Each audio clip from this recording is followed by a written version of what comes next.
topics and opinions expressed in the following show are solely those of the host and their guests and not those of W4CY Radio, its employees, or affiliates. We make no recommendations or endorsements for radio show programs, services, or products mentioned on air or on our web. No liability, explicit or implied, shall be extended to W4CY Radio or its employees or affiliates. Any questions or comments should be directed to those show hosts. Thank you for choosing W4CY Radio.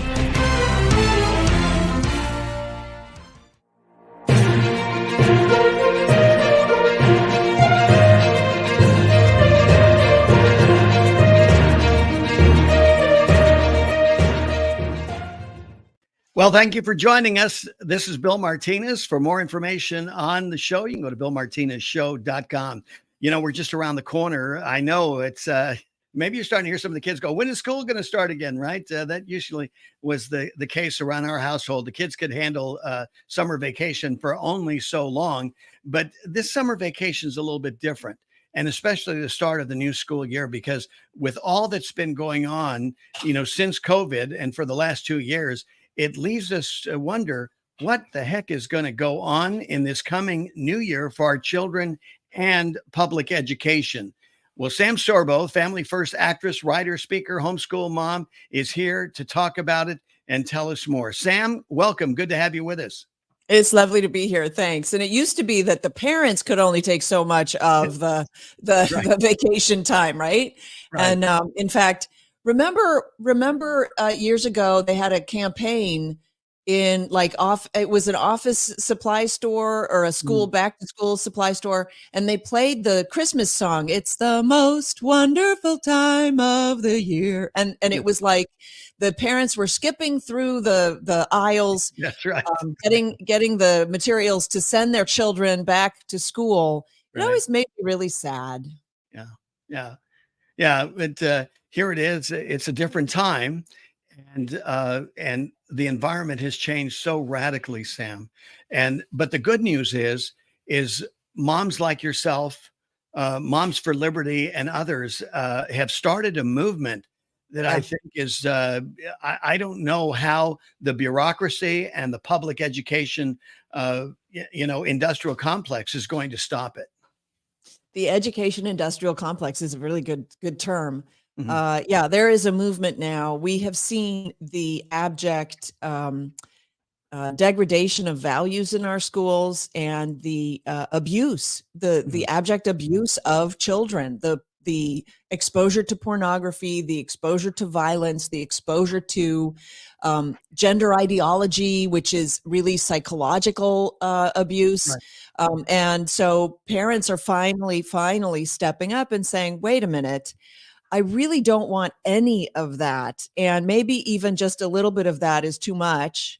And so they are looking at at other paths forward, other avenues for their children, for the education of their children. And in fact, my viewpoint is that's not education. What's happening in the schools is the opposite of education. It's the opposite of growing the child into a self respected adult, right? That's the opposite of that. It's actually destruction of the child.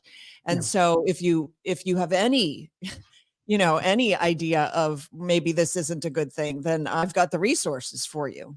Exactly. And Sam, I think you've done an outstanding job in coalescing the ideas and kind of bringing, the people back to first principles. What do we expect in terms of education? How should our kids be honored? How should the family be honored? And you've addressed this all along. So I want to give you, a platform in which you can help people, just congeal in their minds the mission, the objective that should be out there as we're looking for this new school year, whether they decide to, we're going to take a risk and trust public education and put our kids, let them enter into another semester of public education, or if they're going to, take it into their own hands and homeschool. Right. So the best way to do this, I think, is to tell you a story, and that story is my story, right? So this is before COVID. This is well over a decade ago, and my oldest child was in second grade. in the public school, and we moved to that area because those were the good public schools. So he was in a really good public school, had a lovely teacher. And by the way, I was like the guilty parent. I helped out in the classroom. I taught art in the classroom. I took the kids to the library. I helped grade papers. I cleaned up after school with the teacher. Did you bake cookies? Did you bake cookies? I participated in the bake sales, the PTA meetings, chaperoned on the field trips, the whole thing. I was very involved, and partly because I felt like that was a great way to stay close to my child without suffocating him or whatever. Right? It's an amazing thing, the way that we qualify people who are super involved with their kids with these derogatory terms, or helicopter parent, the child, right? And so of course I now disagree with it, but at the time I just bought in. You just accept things, by rote, because that's what you were trained to do in school. You're trained in school to accept whatever is presented to you without giving it a critical thought. Exactly. Anyway, fast forward towards the end of the year, there were a couple of things that happened during the year that sort of got me thinking. I didn't quite like this. One of them was, after 5 book reports, one every month, I asked the teacher, "How were Braden's book reports?" And she answered like this: "Oh, not very good." And I was like, "Wait a minute, what do you mean?" She said, "Oh no, they're not very good at all." She knew right off the top of her head, but had never taken the time to talk to me about them. And they did not return the book reports to me, so I never saw the grade. And this is after all the time you're spending in the classroom. I mean, it's not like you're detached, right? That's exactly my point. Yeah, right. And so that just that really unsettled me. And I started doing book report with him every day after school to make sure that his book reports were up to snuff. By the way, I asked her, "Can you show me a good one?" And she showed me one, Bill, that it's like a little form that the kids fill in. It's really stupid. Now that I'm casting a more critical eye, I can say this. It's really dumb, but it was the one that she showed me was completely filled in the most beautiful cursive. And at the time I was like, "Oh, I'm the worst parent in the whole world." But in fact, I realize now that that one was probably done by the parent. Right? Yes, but you don't think that at the time. You think, "Oh my gosh, my child can't write his own name without making a mistake." And you're trusting the teacher, the person of authority, to be open, right, and objective with you. Yes, exactly. Yeah, easily. Exactly. Easily so and by the way, I don't know if she didn't know if it was a parent or not, but in hindsight, I'm like, okay, a parent probably did that. In any case, I started doing book report with him every day after school and realized that was homeschooling, except I was tired and cranky and hungry. Oh. So that probably wasn't the best circumstances under which to home educate. I also thought that the book report, the sheet itself was kind of dumb. Write a summary sentence about each chapter, kind of silly. And then there were a couple other things. One thing was, we went away for 3 weeks and she sent with me work for him to do, which was standard, so that the school could get the money for the child. They could say, "Oh yes, he was still enrolled in school, so he was basically ours, so we get the money from the state." Anyway, the work that she sent with me, he took one look at it and he said, "Mommy, I don't have to do this in class. The teacher says we don't have to do this." So she had given me the work that she didn't give the children in class, which basically made me the substitute teacher. And it was really nasty, busy work. It was terrible. So I sort of pushed it aside. And then I started doing work with him that I thought was valuable. Let's do some math problems. Can we talk about the sentence structure of this sentence? Things like that. Can we read together? Exactly. And I started homeschooling.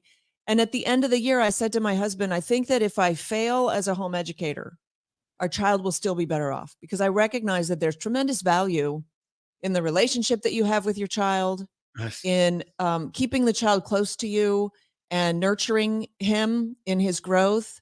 I intrinsically recognize there's something very valuable there. And if I can teach him a few things, maybe I can't teach him calculus, although full disclosure, I love calculus and I've tutored it, but maybe I can't teach him world history because I never really learned world history. But the fact is, it's all in the books. Yeah, And the job exactly. of the home educator is really just to inspire and incite the curiosity of the student and teach the student how to find out the things that the student is curious about.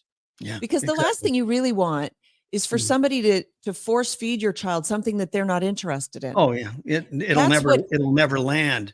We're it'll talking to never family land. first And actress Sam Sorbo, actress, writer, speaker, homeschool mom, and she's sharing with us her experience. I'm curious, Sam. After this experiment, I mean, you are finding yourself, kind of on the job training as a homeschooling mom, and did you notice a dramatic difference from when you first started, and what was it, a 6-month experiment on the other side of that initial 6 months? Mm, so I said to Kevin, I'm only going to do the first semester. okay. That's all I'm signing up for. After Mm. Christmas, they'll probably going back to school. Like And so I just where's Kevin in all this? I mean, I'm sure he's busy doing movies and all this, but I mean, is there something like he's at least taking your son out and rolling some golf balls or something, and maybe doing a little yeah. math with golf balls? Well, what he realized very quickly is because he traveled a lot and he would be Mm, gone on weekends, which is when the kids were home from school, right? What he right. realized very quickly is, hey, I get to spend more time with my kids if they don't have to go to school every day. Yeah, It's that exactly. simple. Like it's a very simple equation. It's not more Yeah. complicated than that. And so he recognized early on that this was a great boon for his relationship with the kids. Wow. He left all the academics up to me, Mhm.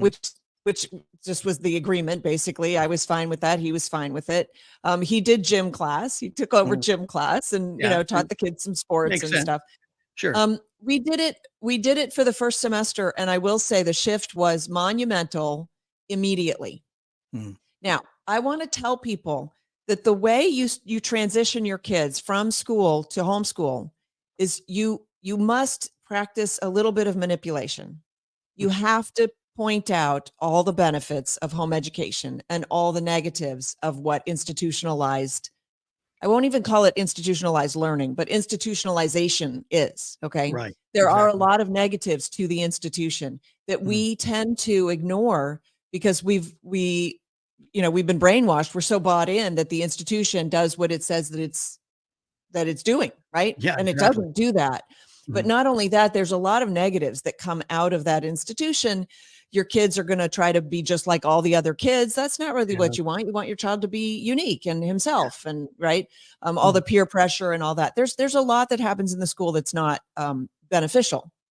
mhm, And so what I started doing was before the end of second grade, when I was really kind of convincing myself to do this, I would pick Braden up from school and I would mhm. say, do you have homework to do? And he'd say yes. And I'd say, oh, that's too bad. If you were homeschooled, you wouldn't have any homework. Oh. And so, by midsummer, Yes, he was like, are we going yeah, to homeschool? Are we going to homeschool, mommy? Are we going to uh, homeschool? And you make your children proud that they're homeschooled. You exactly. feed that Mhm, into them. And that's a buffer against the sort of the rebellion of the child. Now, I have to say, the rebellion of the child is fomented in the school because the mhm. school forms a wedge between the parent and the child. The Yeah, school usurps the parent's authority. So then the child is allowed to question the parent's authority, is encouraged to question the parent's authority, right? And yeah. so you have to work to overcome that, but it's not that difficult to do, especially with younger children. Mhm, And so when I brought the kids all home, so my youngest was in kindergarten, not my youngest, my middle child was kindergarten. My youngest was not even in, preschool, obviously. And mhm. then my son was second grade or Okay. third grade, right? So Mhm. that would be third grade, first grade, and not yet grade. Right. And we started with a little bit of curricula, and it Mhm. was fun.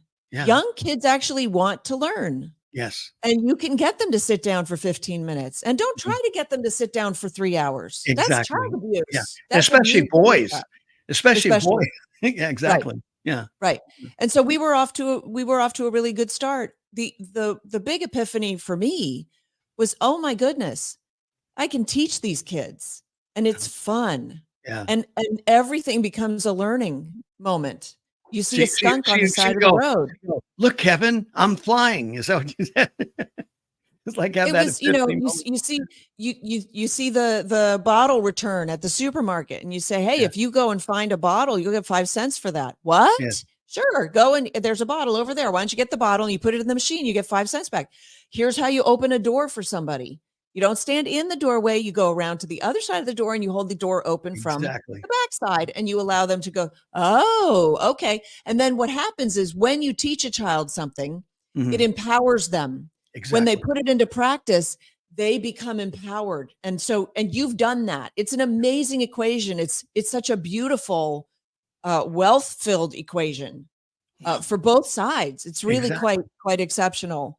Mhm. And so I became convinced that that was the way to go. But then, because of all my years of schooling, and of course, the one thing that our schooling accomplishes very, very well is it convinces us how incapable we are. Mm. Because of that, fast forward a year and a half, I was feeling completely at a loss. I thought that I was failing my kids. I thought there's no way that Mm. I can do this. I thought, I can't even teach them the Bible because I never studied the Bible. I never got accredited to teach the Bible. Right. And so I enrolled the kids in a very small private Christian classical academy Uh-huh. for 6 weeks. Well, after 6 6 weeks. weeks, oh, Okay. and I'll tell you, I enrolled them after I did reading with my middle son, who was a terrible reader. He Mhm. stumbled over every word. He couldn't read out loud. It was terrible. Yeah. 2nd grade. And Yes. I worked with him every day, 2 lessons a day, morning and night, over Christmas holiday at the beach. I forced this poor kid to Mhm. study reading because I wanted so desperately for him to know how to read, and I felt like such a failure that he didn't. Mm. And then a few weeks after that, I took him to this school, and I said to her, listen, he's advanced in math, but he's remedial in reading. Mhm. There's nothing I can do. It just is what it is. I did the Right. very best I could. I tried everything I knew. And Mhm. by the way, the reason that I thought he was remedial in reading was because he was reading haltingly, but he was really good in math. He just Mm. loved math. He just glommed onto it. And Right. because we have this mindset that's generated in our schools that if you're a math person, you're not a reading person. And if you're a reading and history person, you're not a math and science person. Right. That's a lie Mhm. that lives in our schools. Exactly. So, what did you discover after 6 Just weeks? and see Mhm. where he what's that? Oh, I'm sorry, we got cut off there for just a minute, Sam. I cut Oh, off your statement. Go ahead and finish your statement again. okay. So I was saying that, the school engenders this bifurcation of of brain ability, that if you're math and science, you're not history and arts. But if you're history and arts, you can't do math and science. Like it bifurcates them and it separates them. But that's a lie. But that's why I thought he was really remedial in reading. So she said, let me test him Mhm. for a bit. And she came back about 10 minutes later and she said, you're absolutely right. He's testing at a 4th grade level for math.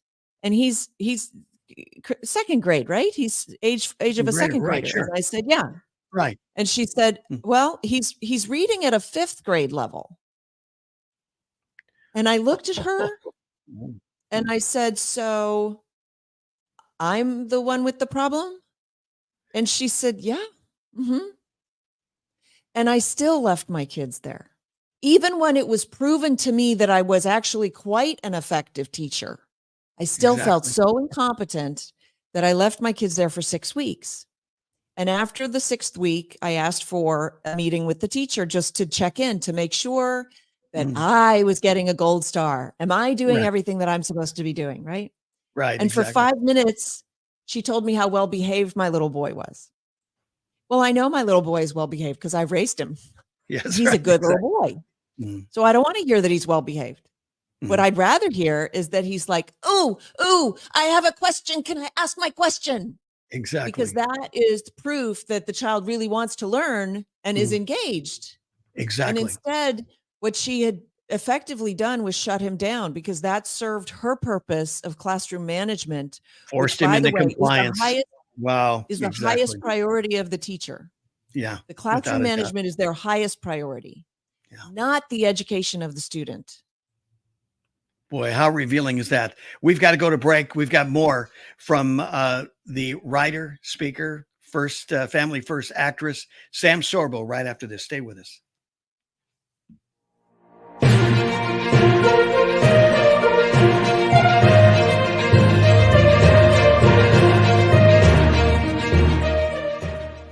Do you have heart failure and often hear, "Those stomach issues ruined your birthday"? "You're too tired to play catch, Grandpa." Sweetie, you haven't touched your tools since the carpal tunnel syndrome diagnosis. If these seemingly unrelated symptoms sound familiar, talk to your cardiologist. Ask about transthyretin amyloid cardiomyopathy, or ATTR-CM, a rare and underdiagnosed disease that gets worse over time. Learn more at connecttoyourheart.com. That's connecttoyourheart.com. Sponsored by Pfizer. How would you like to get high-speed internet for your home for less than $2 a day? That's right. For about $50 a month, you'll get lightning fast internet. Are you paying less than $50 a month right now for your internet? Then call Whole Home Connect right now for blazing fast internet at $50 a month with no price increases, no hidden fees, no contracts, no upfront costs, no equipment fees. It's a great deal. And guess what? You can try it for 15 days. If you don't like it, you get your money back. But you're gonna love it, and you're gonna love the price. Internet for your home for $50 a month. That's less than $2 a day. Plus, no contracts, no upfront costs, no equipment fees, and our 15-day guarantee. Call now. 800-699-0358. 800-699-0358. 800-699-0358. That's 800-699-0358. Attention timeshare owners. Tired of the financial stress? Were you misled by the salesperson? Don't or can't use your timeshare anymore? If any of these apply to you, then you may qualify for timeshare cancellation and get the relief you need now. Timeshare Defense Attorneys is the #1 affordable fixed fee legal solution in the country with an A+ Better Business Bureau rating. That's certainly better than my grades. They even offer a 100% client satisfaction guarantee. Let one of their experienced lawyers evaluate your case and explain the process. If they take you as a client, they'll work on your case until it's resolved in your favor. Guaranteed. Expect great service and a close working relationship with your lawyer, keeping you informed every step of the way, protecting your rights, interests, and even your credit. It's that simple. Even a kid like me could understand it. The consultation is free. Call today. 800-296-1332. 800-296-1332. That's 800-296-1332. President Biden recently released a massive $6 trillion budget, the largest budget in U.S. history. And guess who pays the bill? That's right, you, the American taxpayer. American citizens and business owners will be paying more taxes. That's a fact. And if you owe back taxes, they will be coming after you to collect payments. In fact, President Biden also hired thousands more IRS agents to go after you. If you got a letter from the IRS and you know you owe back taxes or you haven't filed in years, don't put your head in the sand. Call us today. We've saved our customers millions of tax dollars. One quick, free phone call will show you how we can reduce your past tax bill and save you thousands. Guaranteed, or you pay nothing. Call now. 800-932-1597. 800-932-1597. That's 800-932-1597.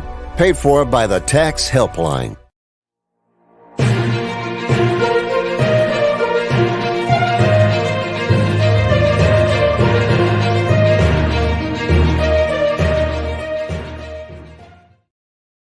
Well, welcome back. Bill Martinez here. We're weeks away from a new school year. So, what can we expect?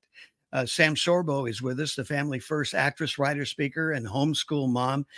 She's been sharing her story and her experiences. Sam, one of the things that comes up repeatedly when I'm talking with, prospective homeschoolers and homeschooling moms is they say, what do we do about socialization? Kids in school, you mentioned, with Brandon and your other children, as far as the socialization and kids, sometimes not all that good. But sometimes it still comes up where they say, well, how do my kids interact with other kids? Are they going to lose that connection of socialization. And I know you're going to say, well, consider what they're getting and how they're being socialized in school. Is it all that good? And is there a better way to where the kids can be socialized to where it's win-win for everybody, right? Yeah, it's kind of like, well, Bill, what if my child can't be exposed to porn until he's 12 instead of Yes. 7? Yeah. Uh, I mean, seriously, let's define our terms. Let's discuss what we mean by socialization. Every child is socially different. Do you think your children are just like everyone else's children all the time? No, you know that that's not true. So why would you think that treating them all the same would have a good result? So my first child made all of his own play dates at the age of 7. He used my phone. He made all the phone calls. He made all the arrangements, and to the extent where I had people show up and see me and go, "Oh my gosh, I just realized I didn't talk to you. Is this okay that I'm dropping off Jimmy to play with your son?" And I'm like, "Yeah, it's fine."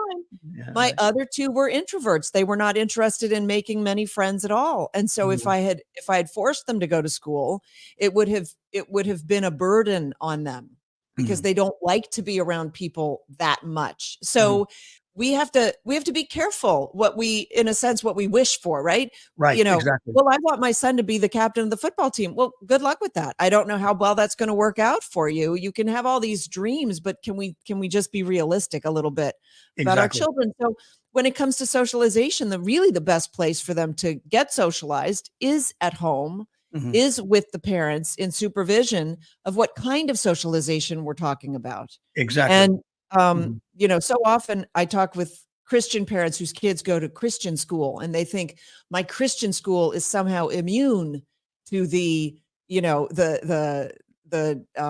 cultural influence, general cultural influences, right? Worldly influence, right? Right. But Exactly. the fact is that all of those other, so-called Christian kids who go to the Christian school, some of them may be less Christian. Some of them may have porn on their phones. Some of them may have, their Instagram accounts. I mean, my daughter had an Instagram account because she's an artist. And so she would post some of her drawings.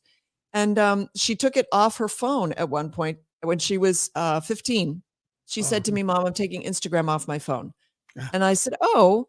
And I was kind of, I was sad because I wanted her to keep posting her art because that's how I could brag about her. Right. But I said, "Why?" And she said, "Because Instagram has figured out that I'm a young woman and they're targeting me with inappropriate things." Oh, wow.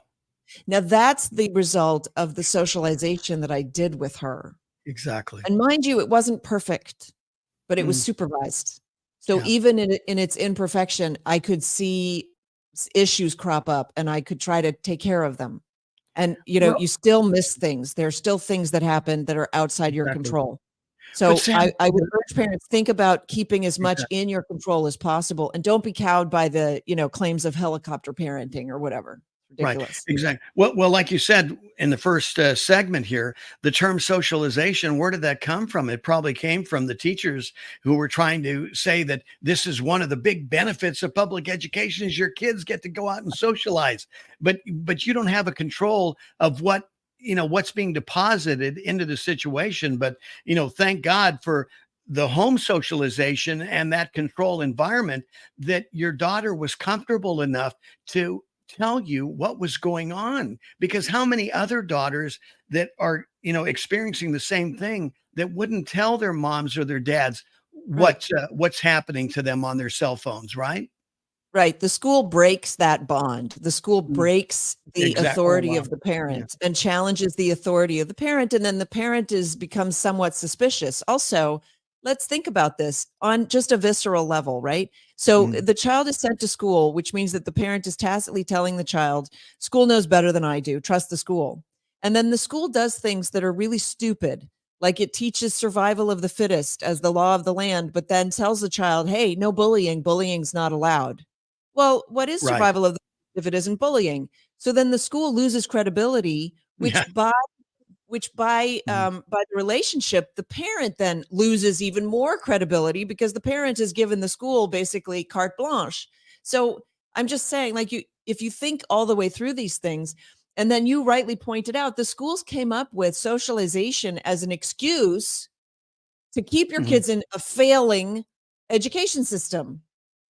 right? So we're talking education. exactly. I want my child to get a good education. But what about socialization? Who cares? My first priority is the education of my child. If you're not going to handle that, why would I submit my child to you for 8 hours a day? Right. You see? Yeah. So the Mhm. whole socialization thing is a complete ruse. It's a Mhm. ruse from start to finish.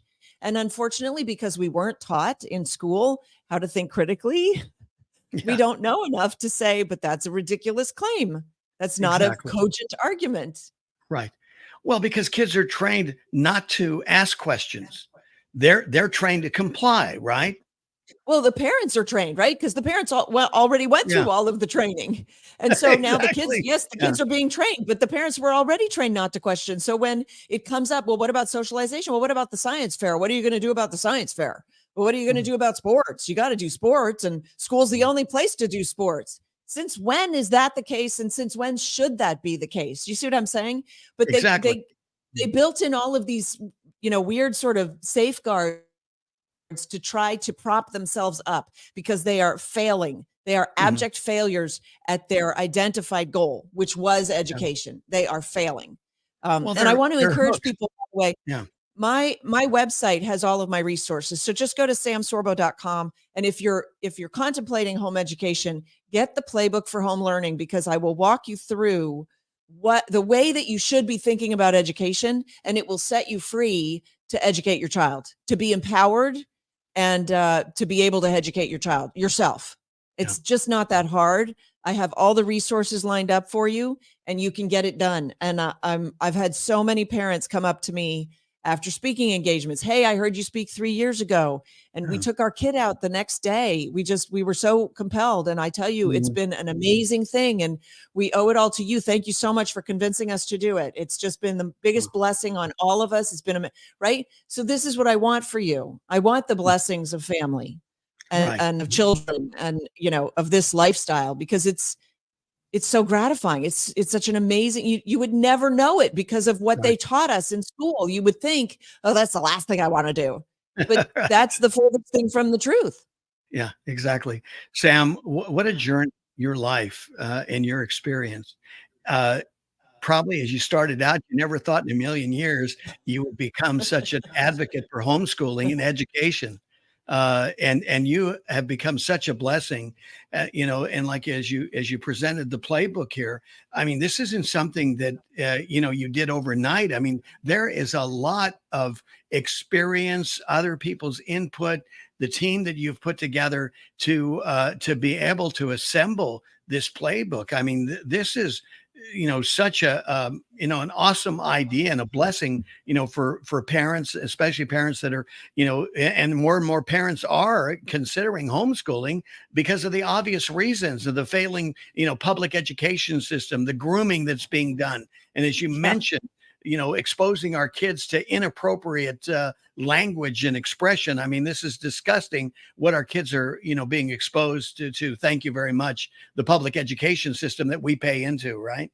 Yes. With our tax dollars, what they're Exactly. doing to our children, giving them abortions, doing transgender surgery as young as 13 without the parents' approval, all of this stuff that's coming down the pike now. We really need to wake up. I'm about to tweet this because I just thought of it. Why Mhm. should you homeschool? Because they don't want you to. Oh, yes. Yeah, I like That's that. why. Yeah. That's all you need. Mhm. There's a movie out now, The Sound of Freedom, which talks about child trafficking. And you Yes. would think that with the reaction of the leftist media, that child trafficking doesn't exist, because they are trying to claim that it's just a conspiracy theory.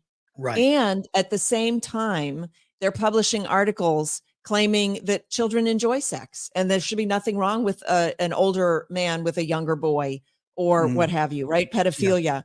So they're Yeah, because trying to because say, because they're minor attracted persons now, right? yes, The whole language is all being conditionalized, to that's this right. new for us to conform to this new concept, right? Well, and there's Wow. my book, Words for Yeah. Warriors, that you just put on the screen. Right. And Words for Warriors is a book. I hope people get it, because I've gotten a lot of great comments on it of people who are really enjoying it. It's basically it's a glossary of the words that we use, but I've codified them. So you want to know what a euphemism is? It's basically saying the word abortion for the murder of a child, right? Exactly. MAP is a euphemism for a pedophile, somebody who Right. wants to have sex with a child. And that's wrong. There's nothing that's right about that. It's absolutely wrong. And so I was just bringing up Sound of Freedom because I'll I'm tell you also what, a let's do this. filmmaker. I'll tell you what, we've got to go to break. Let's pick it Okay. up on the other side and talk about it because I do want to spend some time on Sound of Freedom as well. Sam Sorbo is with us. She continues right after this. Stay with us.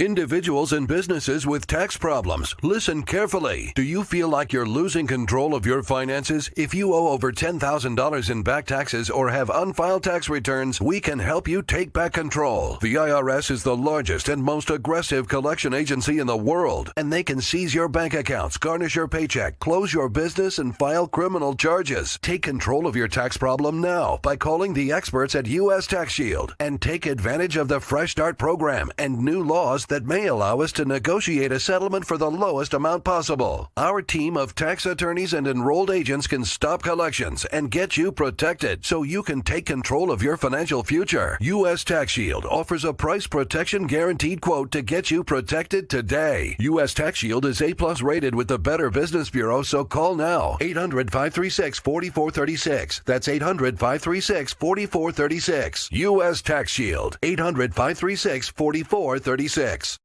How would you like to get high-speed internet for your home for less than $2 a day? That's right. For about $50 a month, you'll get lightning fast internet. Are you paying less than $50 a month right now for your internet? Then call Whole Home Connect right now for blazing fast internet at $50 a month with no price increases, no hidden fees, no contracts, no upfront costs, no equipment fees. It's a great deal. And guess what? You can try it for 15 days. If you don't like it, you get your money back. But you're gonna love it, and you're gonna love the price. Internet for your home for $50 a month. That's less than $2 a day. Plus, no contracts, no upfront costs, no equipment fees, and our 15-day guarantee. Call now. 800-699-0358. 800-699-0358. 800-699-0358. That's 800-699-0358.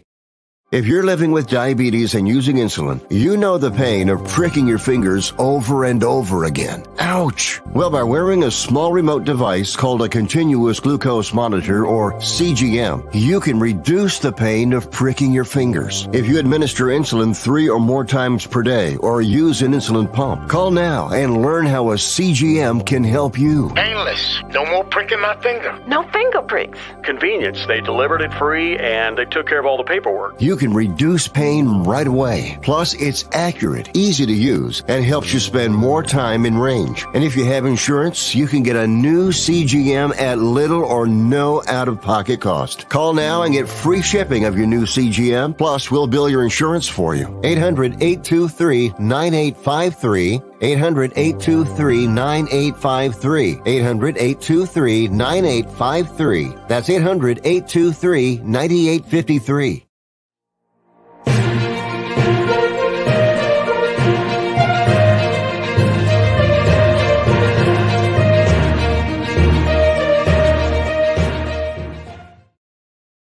I'll tell you, I'm so glad you could be with us as we're talking about this very important topic, and that's the public education of our kids. And let's just not put it, let's say education of our kids. Public education is what we've been conditioned to accept, but Government schools. Right. Exactly. It's that educational industrial complex that is compromising the education of our kids and is not delivering on their promise. You heard Sam Sorbo there, family first actress, writer, speaker, homeschool mom. We're reporting on this and also the resurgence of family-friendly filmmaking. And you mentioned before the break, Sam, and I wanted to address this, and that is Sound of Freedom. This is a powerful, surprising movie of the summer, isn't it? Yes, I think it took everybody by surprise. I would go so far as even to say that the distributor was surprised at the power of this film. And some of the power is derived from the people who are very invested in deriding the film are actually driving more and more people to go see it, which is honestly, that's a win in my book. I'm very happy about that for them. Right. But I will say this. So what we recognized during COVID is that the people that are running our schools have values that are not in sync with our traditional values. They have values that are very much opposed to our traditional values. That's why parents were being called domestic terrorists. Right. There's no reason to call somebody a domestic terrorist when they clearly are not a terrorist, right? Clearly they're not terrorizing, except that their values differ from the values of the people who are running the system. And so in the film, we have the example of traditional values, and then we have the leftist media going after the traditional values because the leftist media values are antithetical to our Judeo-Christian traditional values. And so what I find so wonderful about this is, of course, I'm in the business of filmmaking with traditional values to infuse our culture with uplifting traditional values and good moral content. And so it heartens me to see a film like this gain so much traction. And it's almost like a rebellion among the people against the leftists. The best word is the leftists, the communists, right? Because that's really what we're talking about, is the people who don't subscribe to the traditional values and want to change the values of the culture. And it's very important for the culture to dig their heels in, right? We dig our heels in and support films like this so that we make that statement, and also so that you make the statement to your neighbors. Hey, this is what I stand for. This is what I believe in. And you want to be firm on that. Now, I know that in your education, in your schooling, you were taught not to stand for anything. You were taught to cower under your desk. Bill, maybe, I don't know how old you are, but maybe you No, I was there. So ridiculous. You know, here you got to dodge an atomic bomb. Get under your desk. That's going to protect you, right? You know, when you consider, it taught you viscerally how to. It taught you the visceral lesson of how to cower in shame. Exactly. It taught you how not to stand up for yourself. It trained you to kowtow to authority. That's the training that happened. It had nothing to do with nuclear bombs.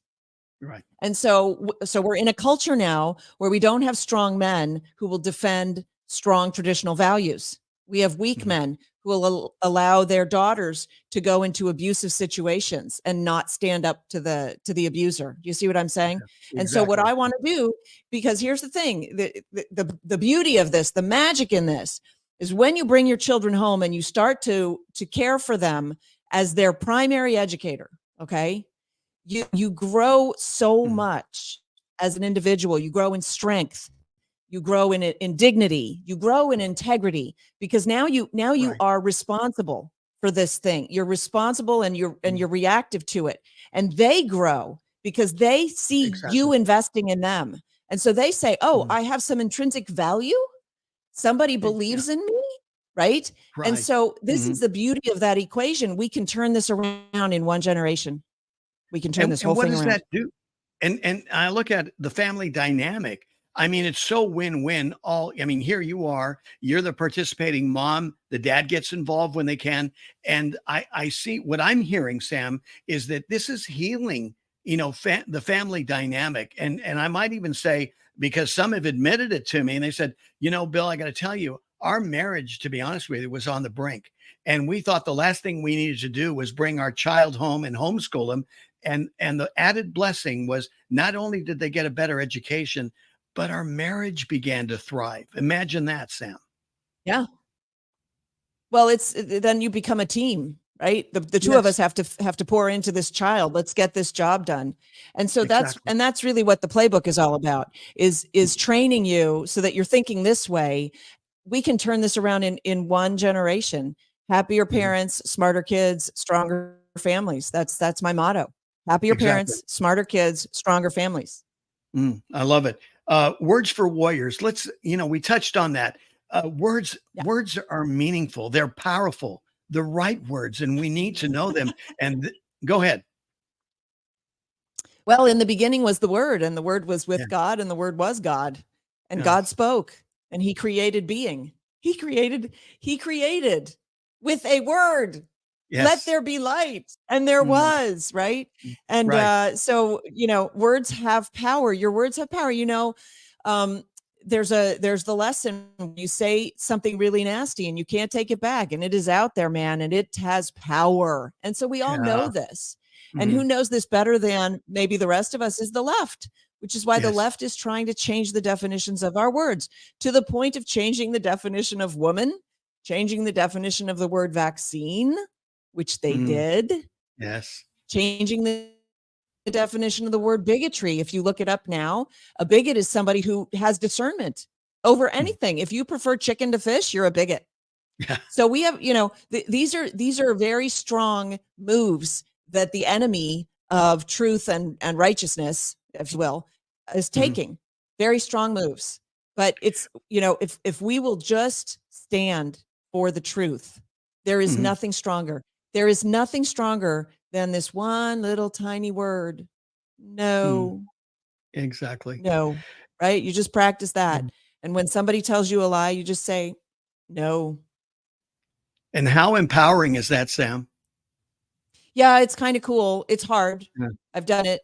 I'm in a bit of a hot seat. It's hard to stand up for your principles and your morals, and yet there's no other choice for me. So I just do it, right? I just show up and I do it. And after the fact, I'm always glad that I did. Exactly. But when you're in the hot seats, it gets a little hot, gets a little uncomfortable. Yeah. So, but it's that's worth okay, it. because the deal is you're standing up for yourself. See, this is what the left is doing. They're stealing our uniqueness away from us. That's what drives me nuts, Sam. I don't want our kids to be compromised and conformed. I want each one of my kids to be all that God has designed them and identified them to be. Yeah. And in fact, the school is very good at sort of stamping out individuality and cowing any kind of, creativity, right? In fact, there's a very famous TED Talk from Sir Ken Robinson about how schools kill creativity. And the talk is well over a decade old. Did anybody do anything about it? No. No. Yeah, exactly. Well, and you would think for all that we've been exposed to, yes, COVID, you can look at it as a blessing and a curse, but in some manner, I thank God for COVID, because it has forced us to open our eyes, hasn't it? Yes, that's exactly correct. And so, what they intended for evil, God has meant for good. And so, look, homeschooling has doubled since COVID, and it's still on the rise. And that's a good thing. Because frankly, I'm a Bible person. And so I tend to resort to the Bible. I try to keep the secular message for the secularists because they don't understand the value of the Bible. But I will say that the Bible is pretty clear. It never says find a good school for your child. But we as Christians have stopped reading our Bibles. Yes. And the reason for that is because we went to school. And in school, we learned 4 principal lessons. We learned don't ask, because this is a barrier to entry. Don't ask, don't try, because failure's bad. Don't think, because the teacher's done all the thinking. Just answer the questions the way she wants you to answer them. And also don't read. Teacher did all the reading. She's telling you what's in the book. That's all you need to know. So don't read. And so now we have churchgoers who don't read their Bibles because they think, well, pastor read the book. He'll tell me what's in it. Yeah. And that's not the truth. The Bible is the only book that reads you. Right.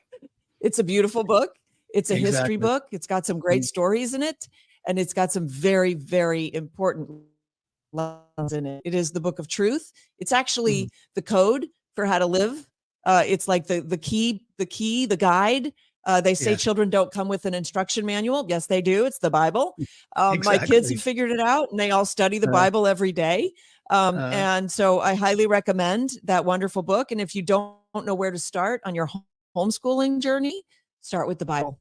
Yeah. That's how they used to get it. All the founders were raised on the Bible. That was their early education, and their middle school education was all Bible. And I don't mean Bible based. I don't mean Christian. I mean, literally, they read the Bible. Exactly. Well, Sam, you mentioned there's no mention of public education in the Bible, but it says in the Shema in the Old Testament that 3 times a day we're to talk to our children when we wake up, as we're walking, during our day, about our business, that we're constantly talking and educating and teaching our children, and at dinner when we sit down as well. So 3 times in that prayer, the Shema that is noted in the Old Testament, that gives us the foundation for how we're to raise and train our kids, right? Yeah. And I think if you look at that, just on its face value, what it's really saying is you are your child's primary teacher. You should be teaching them all the time. And by the way, children are intrinsically creative. They Yeah, they and sorry, curious. They ask questions about everything. So why not just be the one that answers all the questions? And I think that we get cowed a little bit because we don't know, maybe we don't know the answers, and we think we're supposed to know the answers, because when we grew up, the teacher knew all the answers, which was a lie. But we were raised to believe the teacher had all the answers, right? And so we go, well, I don't have all the answers. Well, you shouldn't. This is so everything that you think about education, you kind of have to flip it on its head and think the opposite way. And so the beauty is, if you don't know something that the child is asking you, Mommy, why are frogs green? And why are some frogs red? I have no idea. Let's go find out. And there's this wonderful thing called the internet, and you can show your child how to discover truth for himself. That is truly freedom. That is without freedom. a doubt. Well, on that, parting in such sweet sorrow as always, Sam Sorbo, I thank you so much. Great job as always. She's a family first actress, writer, speaker, homeschool mom, and has become such a dear friend. And I am so grateful for you and your family, and for Kevin, and all the great things that you're doing for the body of Christ, and for families in general. Sam, great job. I appreciate you. Thank you. Thank you so much, Bill. You got it. Our thanks to Sam Sorbo for being with us today. For more information and to be a part of this mighty Martinez movement to return to God and to save our country, go to BillMartinezShow.com. May God bless you and keep you, make his face shine upon you. Go and be blessed beyond your imaginations.